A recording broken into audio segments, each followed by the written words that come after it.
मातृभूमि का मान। एकांकीकार हरिकृष्ण प्रेमी। मेवाड़ के सेनापति बूंदी के शासक राव हेमू के पास आए हैं। वे राजपूतों की असंगठित शक्ति को संगठित करना चाहते हैं। इसी में राजपूतों का कल्याण है।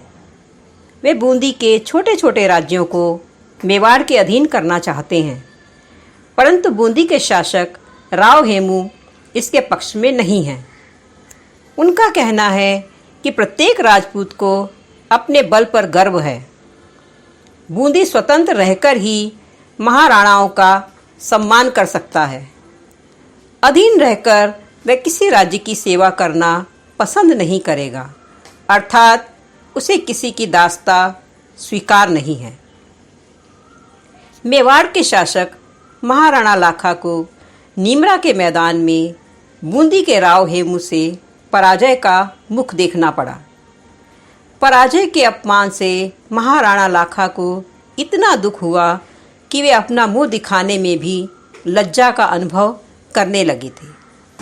उन्होंने प्रतिज्ञा की कि जब तक बूंदी के दुर्ग में ससैन्य प्रवेश नहीं करेंगे, अन्न जल ग्रहण नहीं करेंगे।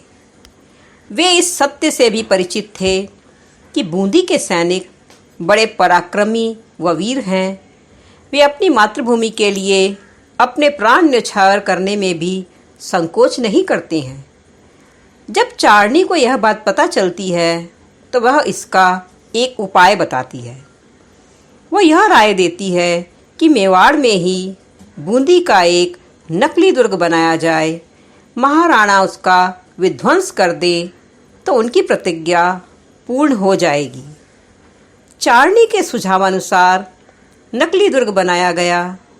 उसे मिट्टी में मिलाने से पहले महाराणा लाखा अपने सिपाही वीर सिंह और उसके कुछ साथियों को नकली युद्ध करने नकली किले में भेज देते हैं। लेकिन बूंदी वीर सिंह की जन्मभूमि है।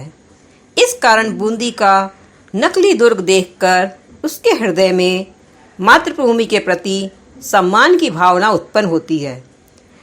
यह जानते हुए कि वे महाराणा लाखा के सैनिक हैं, नकली दुर्ग में भी बूंदी का सम्मान रखने के लिए महाराणा से वास्तविक युद्ध करते हैं और अंत में वीर गति प्राप्त करते हैं। महाराणा को वीर सिंह की मृत्यु पर बहुत दुख होता है। वे उसके मृत शरीर के सम्मुख नतमस्तक होते हैं।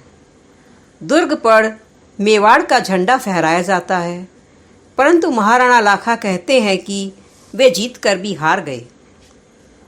उनके व्यर्थ के अहंकार ने कितनों के प्राण ले लिए। जब बूंदी के दुर्ग पर मेवाड़ के सेनापति विजय का ध्वज फहरा रहे थे, तब चारनी ने महाराणा लाखा से पूछा कि अब तो उनकी आत्मा को शांति मिल गई होगी। महाराणा का मन अब भी अशांत था। वे बहुत दुखी थे। उनके मन में एक ही विचार उठ रहा था कि क्या बूंदी के राग तथा हाड़ा वंश का हर एक राजपूत इस दुर्घटना को भूल सकेगा। उसी समय बूंदी के राव हेमू आते हैं और कहते हैं, क्यों नहीं महाराणा, हम युग युग से एक हैं और एक ही रहेंगे। सब देश, जाति और वंश की मान रक्षा के लिए प्राण देने वाले सैनिक हैं। हम संपूर्ण राजपूत जाति की ओर से अमर आत्मा के आगे मस्तक झुकाते हैं।